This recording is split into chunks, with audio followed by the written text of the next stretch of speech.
Bem, pessoal, agora a gente vai fazer uma retrospectiva, uma viagem sobre a segunda lei da termodinâmica, ciclo de Carnot. Na verdade, também uma discussão interessante é que ela deve ser colocada da maneira correta.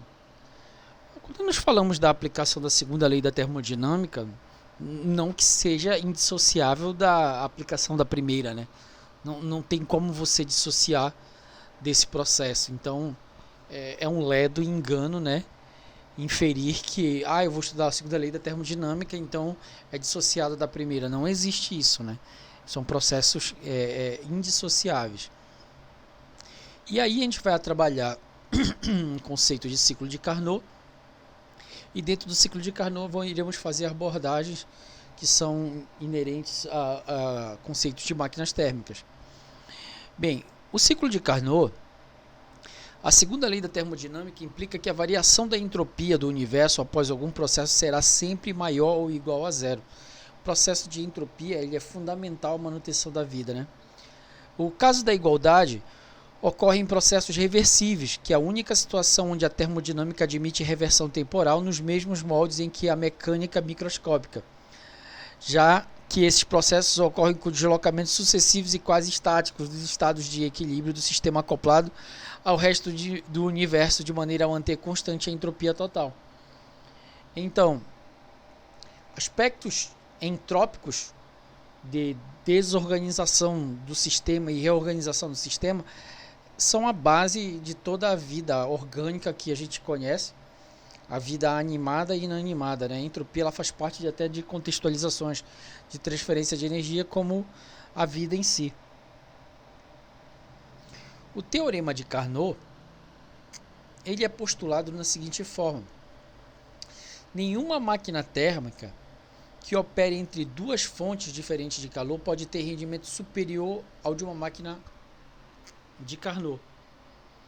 Ou seja, ela tem como lógica os estados e a reversibilidade e a essência dessa formulação.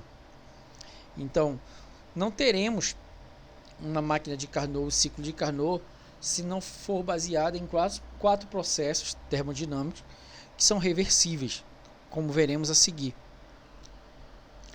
A máquina de Carnot tem um atributo a mais sobre qualquer outra máquina reversível, por fixar um limite de rentabilidade. Quer dizer, há um limite máximo por ciclo por estação de trabalho sem comprometer a reversibilidade do processo, sem degradar a energia útil. Deve ser encarada apenas como um parâmetro avaliativo para o funcionamento de outras máquinas térmicas. Então, a máquina de Carnot ela pode ser analisada como um construto, né? Ela pode ser avaliada como um conceito ideológico e que, na verdade, não conseguirá, na prática, aplicar a uma máquina de Carnot, principalmente por algumas questões que irão ferir a lógica física e também pelo conceito, aí já é uma crítica ao sistema, que essa eficiência máxima, esse rendimento máximo, essa energia útil maximizada, não será possível porque teria que se transferir totalmente o calor de um corpo para o outro, né? Então, em detrimento a isso, não seria lógico pressupor que a máquina de Carnot pudesse ser construída. No conceito de ciclo reversível, nós iremos trabalhar, e aí os inícios dos estudos termodinâmicos são baseados em pressão, volume e temperatura. As interações entre o início e o fim de um processo, que eu chamo de interações meio, que envolve pressão, volume e temperatura, de uma condição inicial e uma condição final, determinam o processo de reversibilidade do processo. Então, a termodinâmica ela terá, analogamente, todas as suas interações baseadas em pressão, volume e temperatura. Um ciclo é considerado reversível quando não há irreversibilidade dentro do sistema, quando ele percorre o ciclo e as trocas de calor entre o sistema e os reservatórios térmicos ocorrem de modo reversível, né? Então, a base de toda a máquina térmica se conhece é o princípio da reversibilidade. Entre outras palavras, uma máquina térmica reversível que funciona entre dois reservatórios com temperaturas diferentes deve operar segundo o ciclo de Carnot. Por isso, as máquinas térmicas reversíveis são também chamadas de máquinas de Carnot. Podemos aplicar a mesma conclusão aos refrigeradores. Continuando, já abordamos essa análise. Transformações reversíveis são aquelas transformações que podem ser desfeitas. Alguns exemplos de transformações reversíveis: esquentar a água, congelar a água. Reversíveis são quando o material pode voltar a ser exatamente o que era antes de ser transformado. Ou seja, a transformação pode ser desfeita, exemplo, a água, irreversíveis, e quando os materiais após serem transformados, não podem voltar ao seu aspecto inicial, não podem ser desfeitos. O ciclo de Carnot é composto por 4 processos reversíveis: expansão isotérmica reversível, expansão adiabática reversível, compressão isotérmica irreversível e compressão adiabática reversível. No princípio, na análise clássica termodinâmica, avaliava-se vamos dizer assim, esse gráfico sobre a ótica de temperatura e entropia.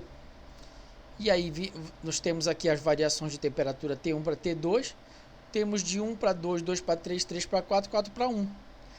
E aqui temos o calor aqui, entrando no sistema, calor sendo dissipado.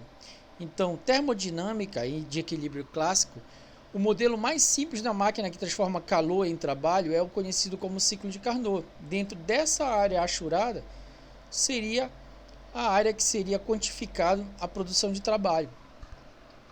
Professor, na prática, existe eficiência máxima dentro de um ciclo de transferência de calor e realização de trabalho? Não. Teremos dissipações, e as dissipações são um processo normal dentro do sistema. Lá para frente iremos estudar que alguns ciclos buscam ciclo de regeneração, buscam algumas alternativas com o intuito de tirar de uma curva de distribuição normal e objetivar picos, né? E esses picos possam ter uma produção de trabalho um pouco mais maximizada. Porém, não estamos falando de uma grande diferença em relação a esse processo, né? Mas, em geral, essa área é a área que é utilizada como energia útil, e, obviamente, é energia útil porque existe energia que é dissipada. Aí temos a entropia S. Plano de entropia S versus temperatura T. As quantidades Q1 e Q2 são calor absorvido e calor liberado, respectivamente, pela máquina. Lembrando que há um princípio de proporcionalidade dentro desse processo, né? Continuando.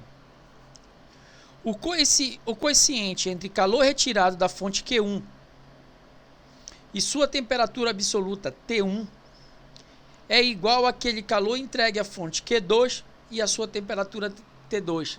Foi o que eu disse. Quando do rendimento, 1 menos rendimento seria igual a 1 menos, aí tu pode fazer Q1 sobre Q2. Ou tu pode fazer T1 sobre T2. Por quê? Porque é um princípio de proporcionalidade. Como o produto deste resultado deriva-se que o trabalho realizado no ciclo W, fica aqui dentro, W, está para Q1 ou para Q2, assim como a diferença das temperaturas, ΔT. T1 menos T2 está para T1 ou T2. Por quê, professor? Que é um princípio de proporcionalidade. Temos que, analisando Carnot, qualquer outro ciclo diferente do de Carnot operando entre as mesmas temperaturas terá um rendimento menor. Aqui dá para a gente ver como é o processo, né? Máquinas térmicas são dispositivos capazes de transformar energia térmica em trabalho mecânico. Olha, então a fonte quente, pelo princípio de transferência de energia, vai da fonte mais quente, isso eu estou falando pelo um gradiente normal, né? Uma fonte mais quente para uma fonte menos quente ou uma fonte mais fria, depende de como você vai colocar. Na passagem dessa função, ela vai realizar um trabalho. Vai se realizar um trabalho. Geralmente, em alguns livros é uma área achurada. E dentro desse processo há a dissipação de energia.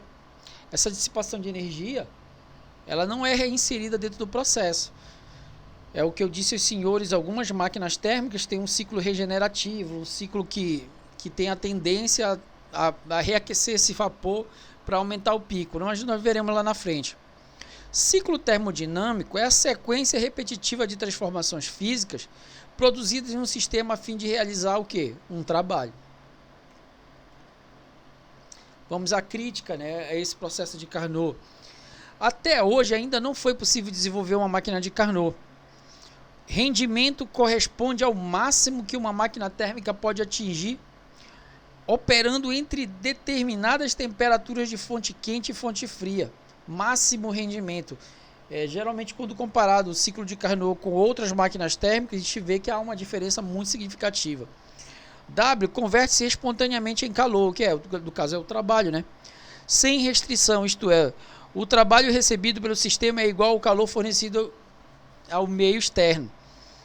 Obviamente que isso não será possível. A conversão contínua de calor em trabalho está sujeita a sérias limitações, pois só é possível mediante máquinas térmicas que funcionem com reservatório de calor em diferentes temperaturas.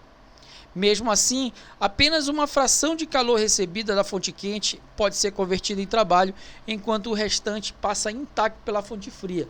Então, é um ledo engano achar que o aumento substancial da fonte de calor irá produzir com isso uma melhor eficiência na transformação em trabalho.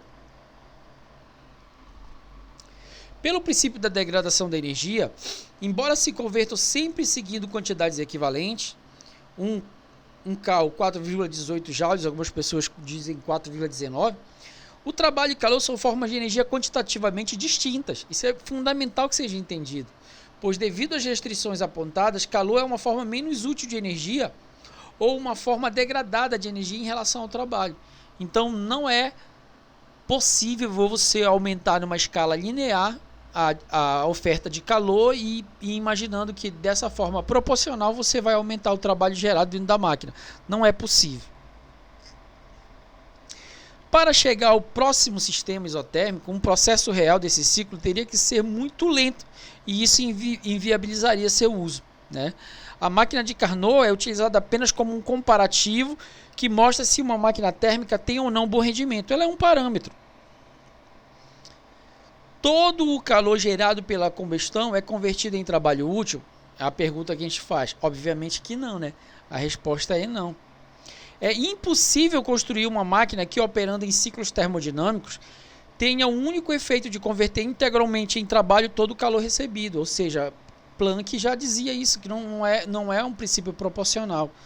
Na prática, os valores do rendimento são baixos. Por exemplo, motores a gasolina entre 21% a 25%. Ora, é bem interessante pressupor, aí quando eu estou brincando, conversando com as pessoas, eu sempre digo que carro é o pior investimento que existe, né? Bem, se você for avaliar que o imposto da gasolina é aproximadamente 49%, você chega num posto de gasolina, você fala, me coloca R$100 de gasolina. Na verdade, você está colocando 51%, porque 49% é tributação. Desses 51%, entre 21% a 25% você terá um rendimento adequado, rendimento termodinâmico. Ou seja, professor, esse rendimento é em qual sentido? É o que realmente de gasolina vai ser transformado em deslocamento. Então o carro é um péssimo investimento, né? Se for avaliado da forma correta. E essa restante dessa eficiência, pessoal, é dissipada da forma o quê? De calor. Você não vai armazenar energia, a energia se dissipa, né? Nenhuma máquina térmica é capaz de transformar em trabalho todo o calor que recebe. A gente já foi isso aqui, né? Pelo princípio da conservação de energia, podemos utilizar do princípio da conservação de energia para relacionar o calor recebido Q1 e o calor rejeitado Q2. E o trabalho útil gerado por uma máquina térmica. Olha, aí você tem trabalho Q1 menos Q2, né? O trabalho útil gerado pela máquina térmica é equivalente à quantidade de calor recebida menos a quantidade de calor rejeitada. É o princípio de uma equivalência, né? Já foi falado. Então a gente vê aqui, fonte quente, um gradiente normal, né? Vai ceder calor, ou vai transferir calor, energia, entropia, né? T1 é maior que T2. Dentro desse processo aí você vê aqui, realização de trabalho, a setinha para cima, e Q2, que é um processo de dissipação, né, da fonte fria de energia. Chamamos de fonte quente a região que fornece calor à máquina. Já a fonte fria é a região para onde o calor é rejeitado. É importante lembrar que para toda máquina térmica, a temperatura T1 da fonte quente é maior do que a temperatura T2 da fonte fria. É obviamente pelo princípio normal, né, de lógica. Para entender a eficiência de uma máquina térmica, utilizamos um índice chamado de rendimento. O rendimento N nos diz o quanto um dispositivo é eficiente em transformar calor em trabalho útil. Na teoria, esse índice pode variar entre 0 e 1. Nunca teremos um 1, né? 1 é um dispositivo que converte o trabalho 100% do calor recebido. 0 para o dispositivo incapaz de gerar trabalho. Ora, por que rendimento é 1 menos Q2 menos Q1? Ou pode ser T2 menos T1. Por que é isso? Porque 1 subentende-se que é o máximo. Então é o máximo menos o calor que vai ser dissipado. Em lógica, né? Aí vem os processos, né? Para um gás ideal, o ciclo de Carnot é composto de transformações isotérmicas e 2 transformações adiabáticas. Olha, 1, 2, 2, 3, 3, 4, 4, 1. Isotérmica e expansão isotérmica, vê a setinha bem aqui, ó, há uma realização de trabalho. Expansão adiabática, há uma realização de trabalho. Só quando a gente fala a realização de trabalho, está tendo alteração de volume? Sim.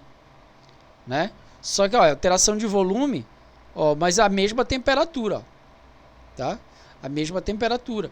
Só que quando aí você fala que o gás, nesse sentido, ele trabalha sobre o meio.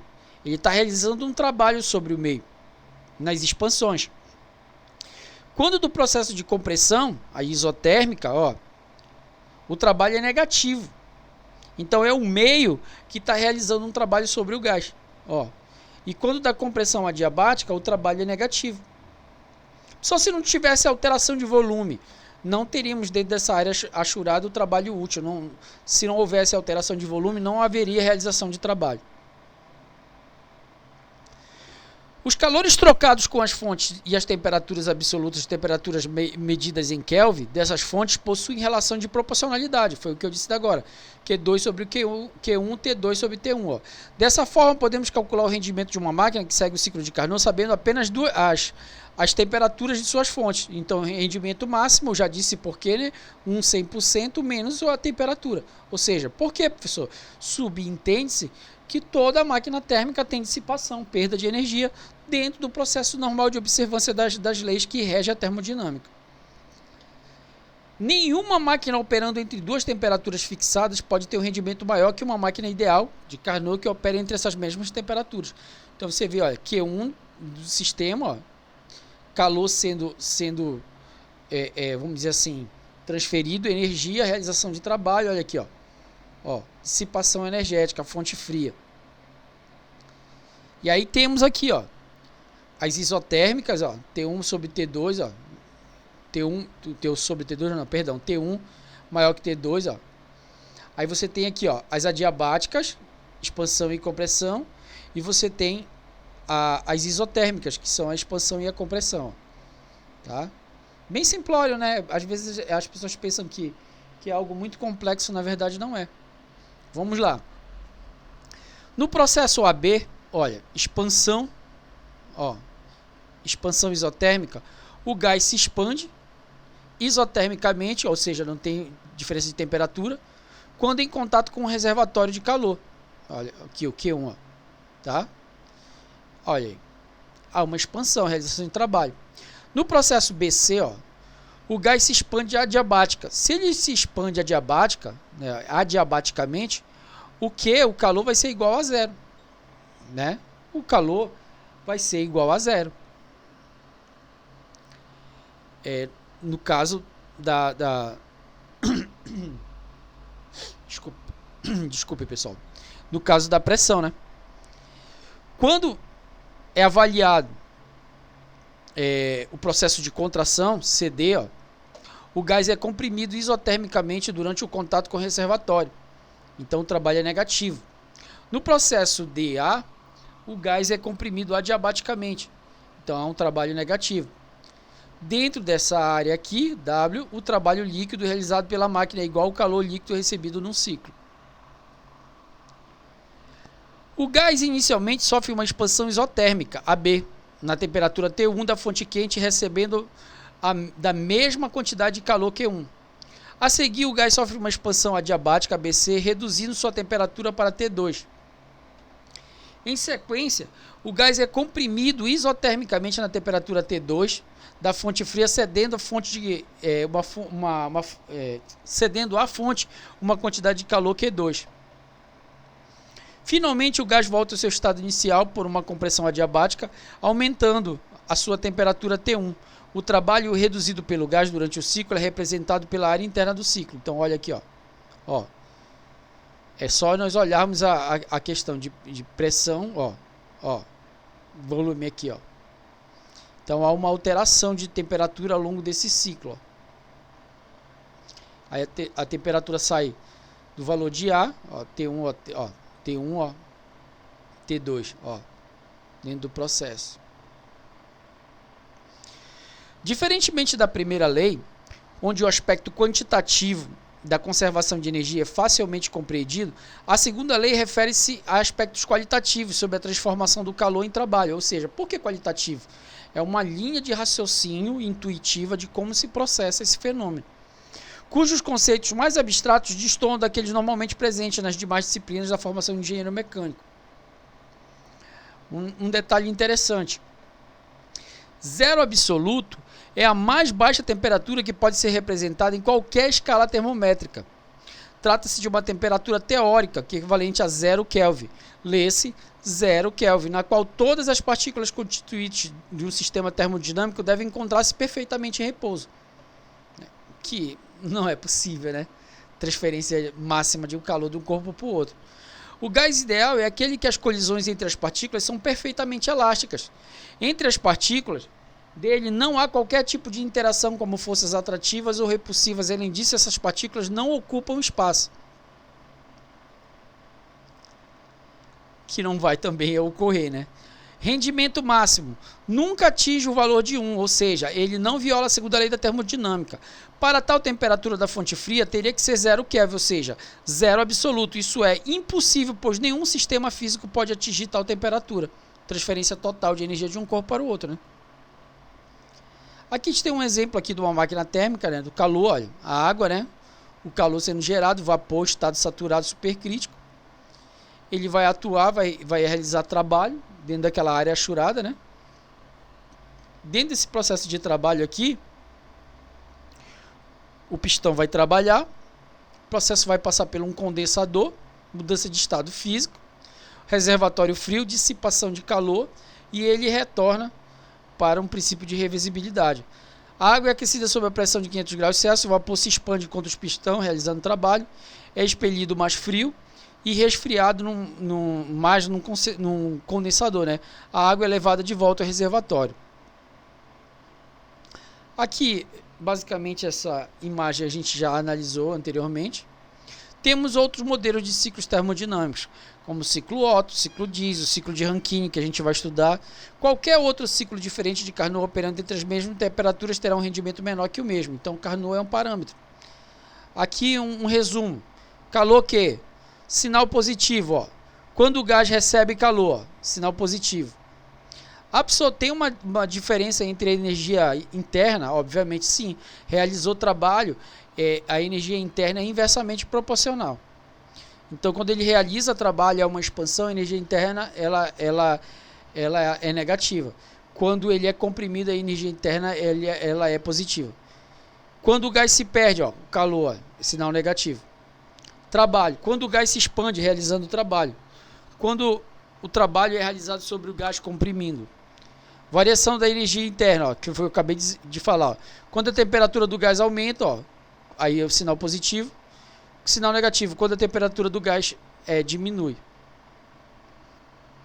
No interior desse motor ocorre uma reação de combustão envolvendo um combustível, que a gente chama de reação exotérmica. A principal função do motor é converter calor em trabalho útil na máquina térmica. Fazendo um contraponto, temos os sistemas de refrigeração.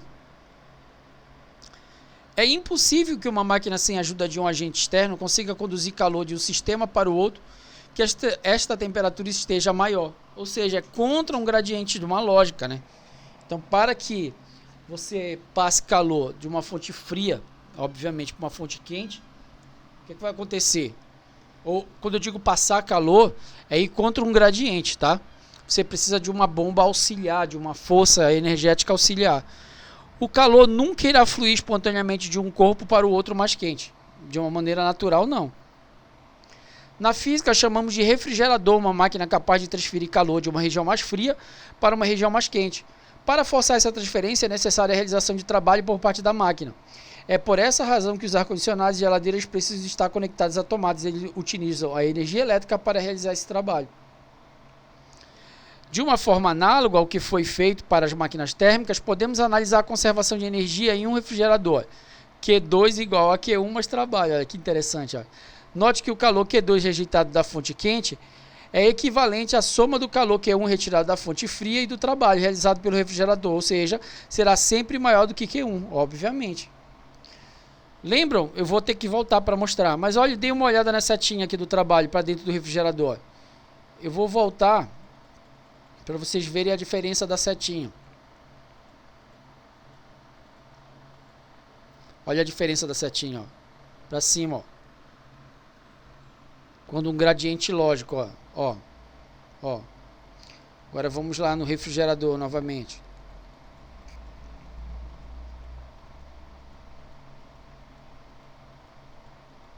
Olha aí a setinha, o trabalho, ó. Então, para sair da fonte fria para a fonte quente, você precisa de um suprimento auxiliar de energia. Eficiência. Basicamente, quanto maior é a eficiência de um refrigerador, menos trabalho ele precisa para realizar ou remover determinada quantidade de calor. Então, a eficiência, ó, Q1 sobre trabalho, né? Só onde eu vejo isso? Lá naquelas etiquetas que ficam na frente dos refrigeradores, né? Freezers e outros verticais e horizontais, quando vão vender, fala da eficiência do trabalho. Então, olha, é o inverso, na verdade, né? Ó. Então, a gente fica por aqui, pessoal. Para essa aula, vamos para outra.